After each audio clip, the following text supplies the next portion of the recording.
Statics का theoretical का last lecture पढ़ाने जा रहे हैं। एक आप लोग को मैसेज भी हमें देना है कि बहुत सारे बच्चे कहते रहते हैं कि सर हमें डाउट होता है कुछ थ्योरेटिकल में कुछ न्यूमेरिकल में, तो जिन भी स्टूडेंट को कोई भी डाउट होता हो वे लोग प्ले स्टोर पे जा करके जियोमीट को डाउनलोड कर दीजिएगा और हम लोग करेंगे क्या कि 1 घंटा का आपको किसी एक अल्टरनेट में 11 तारीख या 10 तारीख से आप लोग को डाउट सेशन रखा जाएगा ऑनलाइन। आप लोग को जो भी परेशानी होगी वे सभी परेशानी आप हमें बताइएगा और यहाँ से हम उस परेशानी को दूर करने का कोशिश करेंगे। आज इलेक्ट्रोस्टैटिक्स का लेक्चर 44 है और जिसमें आप लोग को हमें पढ़ाना है एनर्जी डेंसिटी। एनर्जी डेंसिटी, देखिए एनर्जी डेंसिटी बहुत इंपॉर्टेंट है। ये आपको इसको यू से रिप्रेजेंट करते हैं हम लोग। ये बोर्ड में बराबर क्वेश्चन 2 मार्क्स में पूछे जाते हैं एनर्जी डेंसिटी। देखिए ये सिंपल है कि एनर्जी पर यूनिट वॉल्यूम को हम क्या कहते हैं, एनर्जी डेंसिटी। तो सिंपल याद रखिएगा, it is defined energy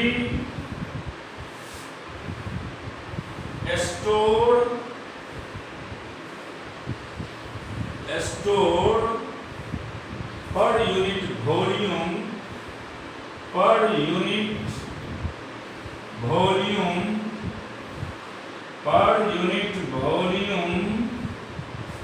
unit volume and it is given by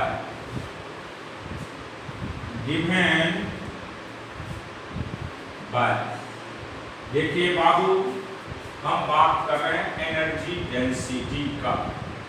तो एनर्जी डेंसिटी हमने बताए energy by volume, energy by volume. अब देखिए एनर्जी को हम लोग U के नाम से और वॉल्यूम को हम लोग V के नाम से जानते हैं। अब आप लोग को हमें ये बताना है कि एनर्जी बाय वॉल्यूम को तो हम एनर्जी डेंसिटी कहते हैं, लेकिन कैसे यहाँ पे लिया जाता है इसको समझाने के लिए हमें थोड़ा सा रिवर्स बैक होना पड़ेगा पैरेलल प्लेट कैपेसिटर्स। देखिए आपके पास 2 प्लेट है, एक प्लेट ये हो गया और दूसरा प्लेट ये हो गया।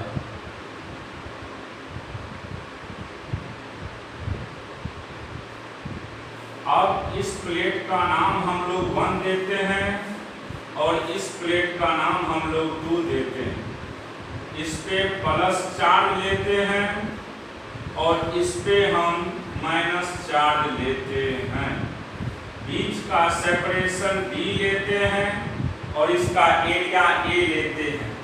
इधर का भी एरिया A है और इधर का भी एरिया A है। अब इसको लिख भी दीजिएगा, let A is capital A जो आप लोग को दिख रहा है वह एरिया को रिप्रेजेंट करेगा। Let A is plate area of each plate, let A is plate area of etch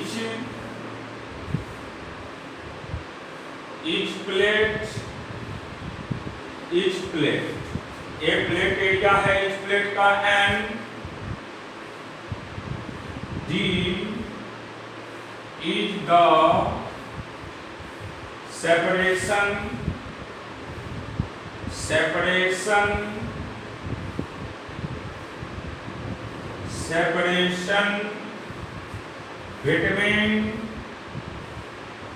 between two plates। तो अब आप ये भी जानते हैं इसमें कि कैपेसिटेंस की बात करेंगे तो कैपेसिटेंस का सिंपल फार्मूला होता है A epsilon naught by D।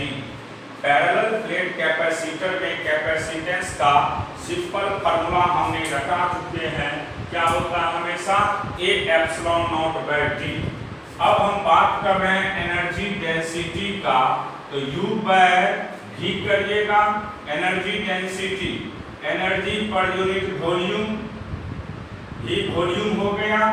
अब एनर्जी का फार्मूला आप जानते हैं हाफ CV² और वॉल्यूम होता है area into length, area into length को हम वॉल्यूम कहते हैं। अब देखिए हाफ C के बदले लिख सकते हैं A epsilon naught by D, इसको रहने दीजिए V²। ये हो गया आपको पोटेंशियल और एरिया हो गया कैपिटल A और बीच का सेपरेशन D, लेंथ हो गया D, A से A कैंसिल, तो आपको अब एनर्जी डेंसिटी हो गया 1/2 epsilon not V² bye D²। अब इसके आगे देखिए आप लोग, एक स्टेप और हम अभी बताएंगे इसमें। आपको जब हम पढ़ा रहे थे कि दो पॉइंट के बीच का पोटेंशियल डिफरेंस में रिलेशन, तो V1 माइनस V2 जिसको V कहते हैं और V का वैल्यू रटाए थे E इंटू D। E हो गया electric field between two plate, electric field हो गया दो प्लेट के बीच का, और D डिस्टेंस है, सेपरेशन है। तो यहां से आप लिख सकते हैं E का वैल्यू V/D। अब देखिए, तो एनर्जी डेंसिटी की बात करिएगा तो हाफ एप्सिलॉन नॉट, अब V/D को V/D का होल स्क्वायर लिख सकते हैं आप लोग, यानी हाफ एप्सिलॉन नॉट E²। तो एनर्जी डेंसिटी का सिंपल वैल्यू हो गया half epsilon not electric field का स्क्वायर। तो सिंपली आप रट जाइएगा, जब भी हम एनर्जी डेंसिटी की बात करेंगे तो एनर्जी डेंसिटी का सिंपल फार्मूला होता है half epsilon not E², half epsilon not E², half epsilon not E²। इसका मतलब ये हुआ कि एनर्जी डेंसिटी डिपेंड करता है इलेक्ट्रिक फील्ड इंटेंसिटी के वैल्यू पे। कोई पूछ देगा आपसे कि एनर्जी डेंसिटी किस पे डिपेंड करता है, तो आप याद रखिएगा कि एनर्जी डेंसिटी डिपेंड करते हैं किस पे बाबू, इलेक्ट्रिक फील्ड इंटेंसिटी के वैल्यू पे। अब कभी कभी 12th में भी डायमेंशन से क्वेश्चन देता है, IIT में भी डायमेंशन से क्वेश्चन देता है, तो आप मेडिकल में भी देता है, तो एनर्जी डेंसिटी का डायमेंशन पूछता है। डायमेंशन किसका निकालना है, एनर्जी डेंसिटी का, एनर्जी डेंसिटी। अब देखिए एनर्जी डेंसिटी का डायमेंशन की बात कर रहे हैं, एनर्जी का formula U by volume V, energy का हमने रटा चुके हैं mL²T-2 और वॉल्यूम का होता है L3। तो एनर्जी डेंसिटी का अगर कोई डायमेंशन पूछेगा तो mL-1 T-2, mL-1 T-2। तो इस तरह से अभी हमने आप लोग को एनर्जी डेंसिटी भी पढ़ाए और एनर्जी डेंसिटी का डायमेंशन भी पढ़ाए। याद होगा पिछले दिन आप लोग को हमने बैलेंस विथ स्टोन ब्रिज की बात किए थे। तो उसमें सिंपली हमने पढ़ाए थे कि बैलेंस विथ स्टोन ब्रिज जब भी क्वेश्चन होता है तो वहाँ पे सबसे पहला काम होता है देख लेना कि कैपेसिटेंस कैसे दिए हुए हैं। तो देखिए अब हम लोग को पढ़ना है यहाँ पे बैलेंस विथ स्टोन ब्रिज पे question. With stone bridge, with stone bridge, with stone bridge की बात कर रहे हैं हम लोग। विथ स्टोन ब्रिज में करना क्या है, जैसे देखिए पहला कंसेप्ट है या क्वेश्चन कहिए जो कहिए आप लोग, आपके पास कैपेसिटेंस दिए हुए रहेंगे।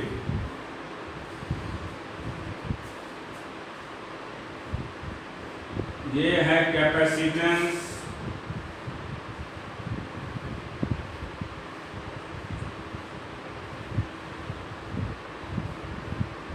ये B हो गया और ये A हो गया।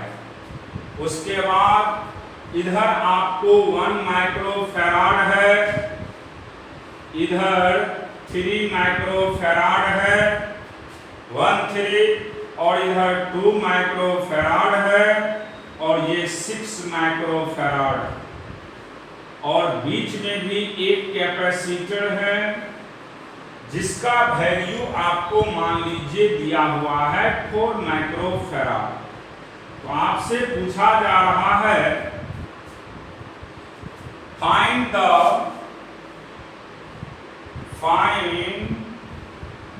The equivalent capacitance between A and B।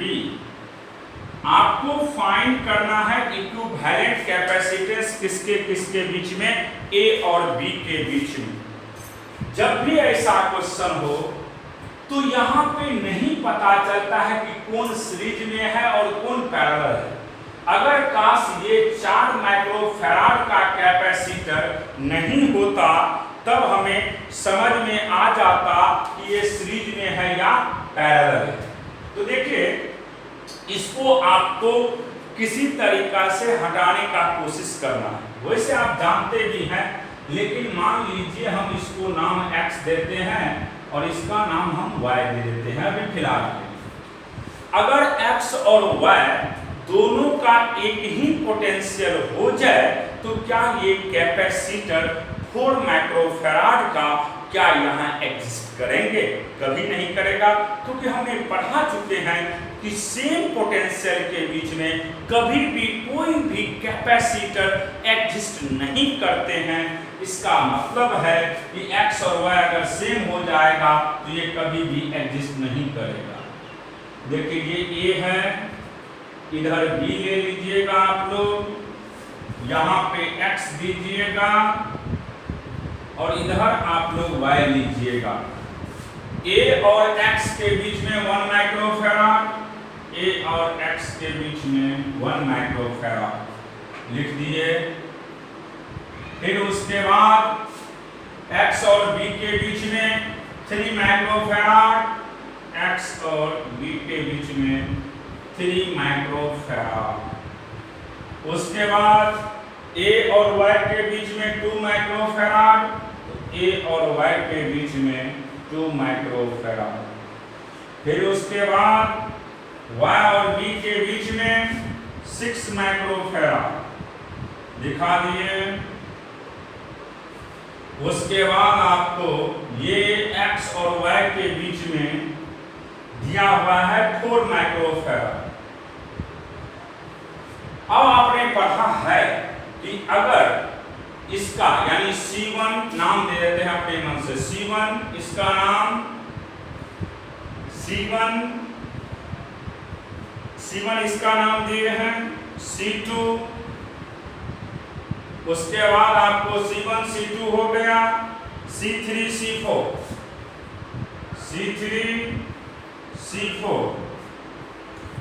अगर C1/C3 और C2/C4 हो जाता है तो ये पॉइंट कभी भी एग्जिस्ट नहीं करेगा। तो देखिए इसको कैसे बनाया जाता है। अब थोड़ा पल के लिए मान लेते हैं कि x और y जो पॉइंट है दोनों का पोटेंशियल सेम है। x का पोटेंशियल जो है वही पोटेंशियल y का भी है। x और y का पोटेंशियल सेम है। इधर मान लीजिए बैटरी का एक इंड है, इधर दूसरा इंड है।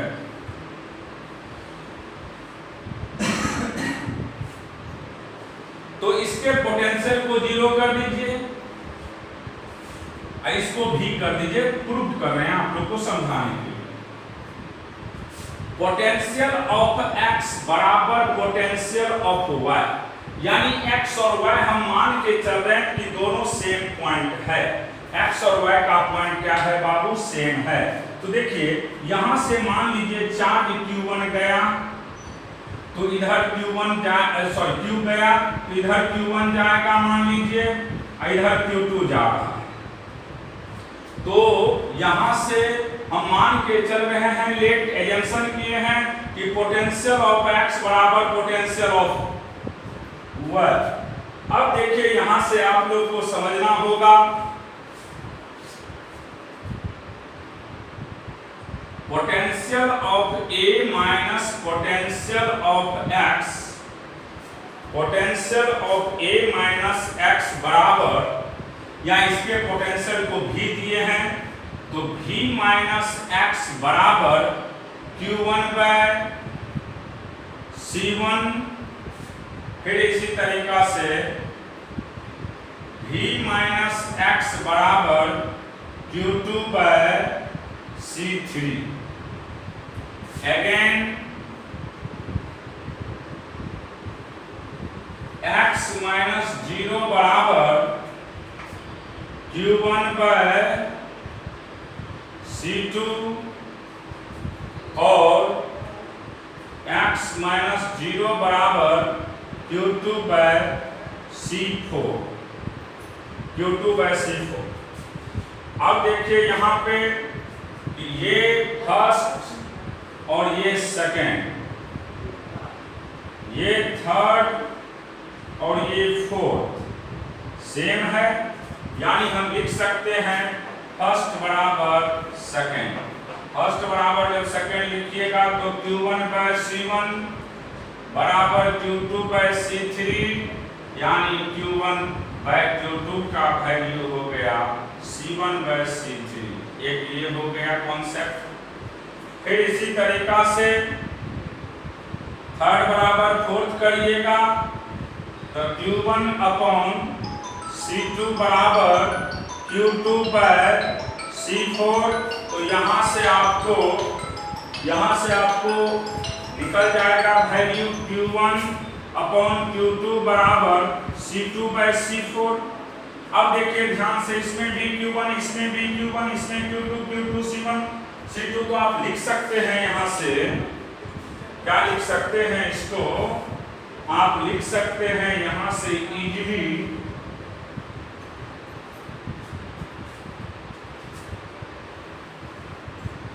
C1/C3 बराबर C2/C4।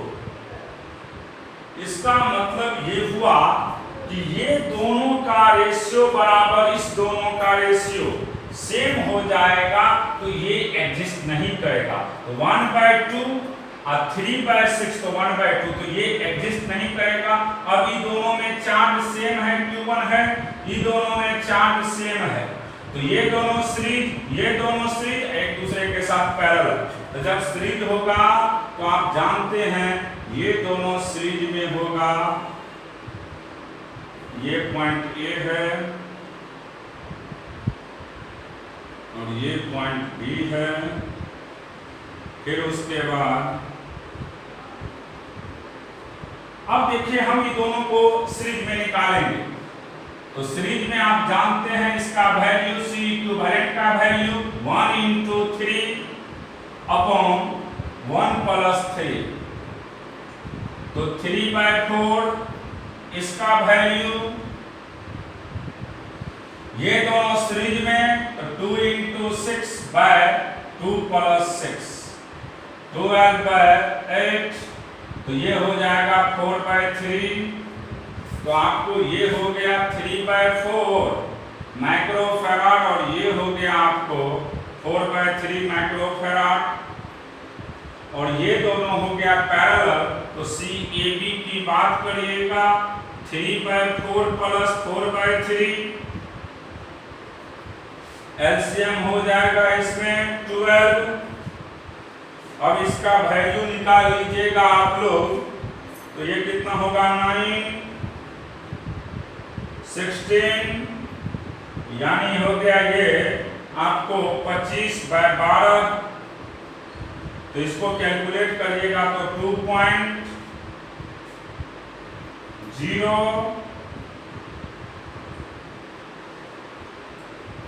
इतना माइक्रोफैराड हो गया।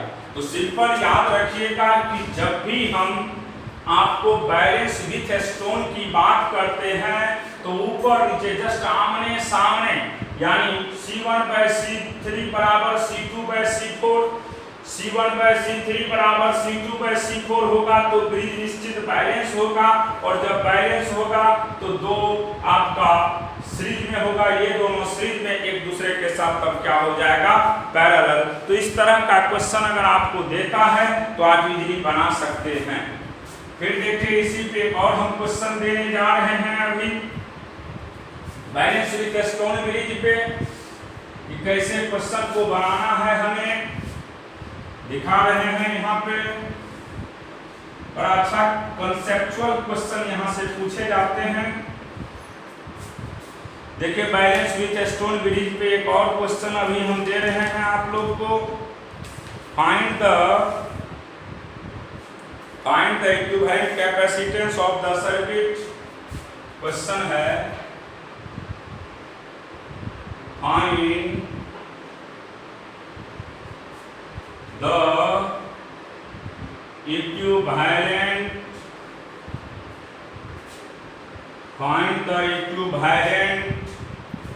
capacitance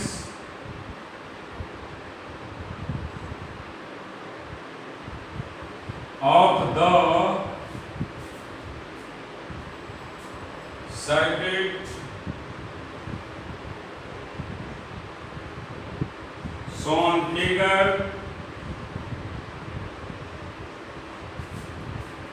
in figure across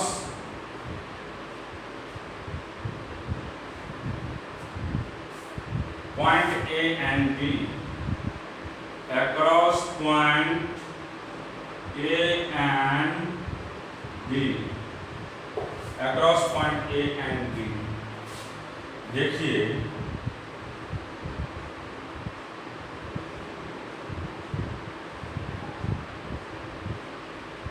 ये A है और ये B है, ये B है,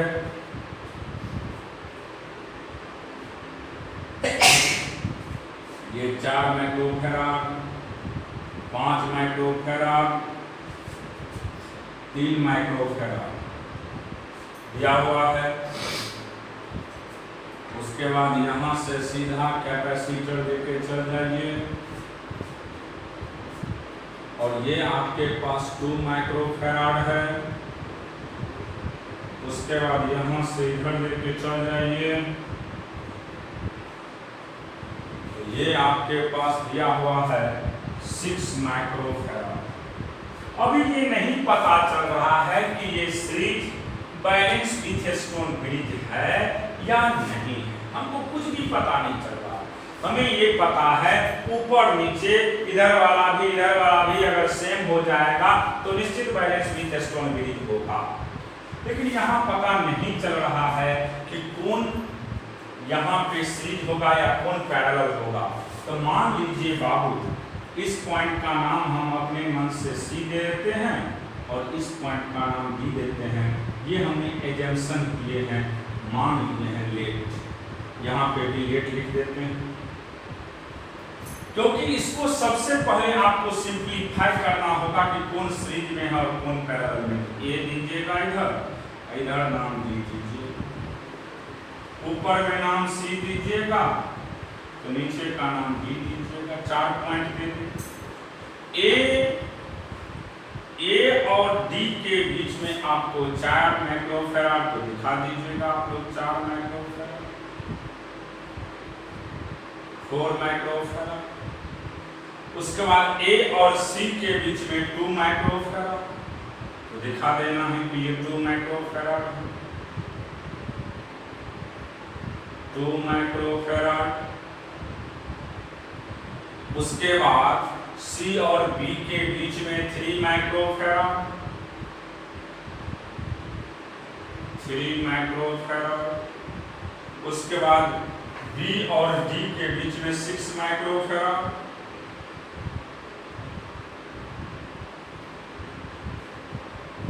ए और डी के बीच में, सॉरी सी और डी के बीच में सी डी 5 माइक्रोफैराड, सी और डी के बीच में आपको दिख रहा है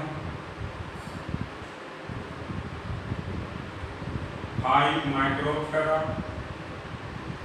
अब देखिए कि क्या ये बैलेंस विथ स्टोन ब्रिज है या नहीं। इसको इससे भगा दीजिए तो इसको नाम हम अपने मन से अगर C1 देते हैं, इसका नाम अगर C2 देते हैं, इसका नाम C3 देते हैं, इसका नाम C4 देते हैं, तो अभी तुरंत हमने पढ़ाई की रेशियो करिएगा। क्या क्या रेशियो करना है बाबू? C1/C3, C1/C3 तो इसका रेशियो कितना निकलेगा? 2/4 यानी 1/2। और C2/C4 रेशियो करिएगा तो क्या निकलेगा? 3/6, 1/2 यानी सेम है तो निश्चित ये कैंसिल हो जाएगा। ये दोनों सीरीज और एक दूसरे के साथ पैरेलल। जब सीरीज में लीजिएगा तो निश्चित है इसको नाम ए दीजिएगा, इसका नाम बी दीजिएगा। अब ये दोनों का सीरीज में देख लीजिएगा कितना वैल्यू आता है। फिर ये दोनों का देख लीजिएगा क्या वैल्यू आता है। उसके बाद आप लोग बना लेंगे इस क्वेश्चन को। तो ये दोनों को जब कैलकुलेट करते हैं बाबू तो इसका सिंपल वैल्यू निकलेगा 2 × 3/2 + 3 यानी 6/5 माइक्रोफैराड। और इसका वैल्यू निकलेगा 4 × 6/4 + 6 यानी 24/10, 12/5। ये 12/5 निकल गया माइक्रोफैराड। अब ये दोनों पैरेलल है तो इसको सीधा लिखिएगा 6/5 + 12/5। LCM 5, 6 + 12 18/5, 3.6 microfarad. तो इस तरह का जब भी क्वेश्चन है तो सबसे पहले ये देखिएगा आप लोग कि क्या ये बैलेंस विथ स्टोन ब्रिज पे काम कर रहा है या नहीं। अगर ये बैलेंस विथ स्टोन ब्रिज पे काम करेगा तभी हम इस तरह के क्वेश्चन को बना सकते हैं, वरना ये क्वेश्चन नहीं बनेगा। तो पहला काम आप लोग का ये है कि चेक करना कि क्या circuit balance with stone bridge पे काम करता है। और बैलेंस विथ स्टोन ब्रिज पहचानने का तरीका है C1/C3 = C2/C4, C1/C3 = C2/C4। अगर रेशियो दोनों का सेम हो गया तो निश्चित ये बैलेंस विथ स्टोन ब्रिज होगा।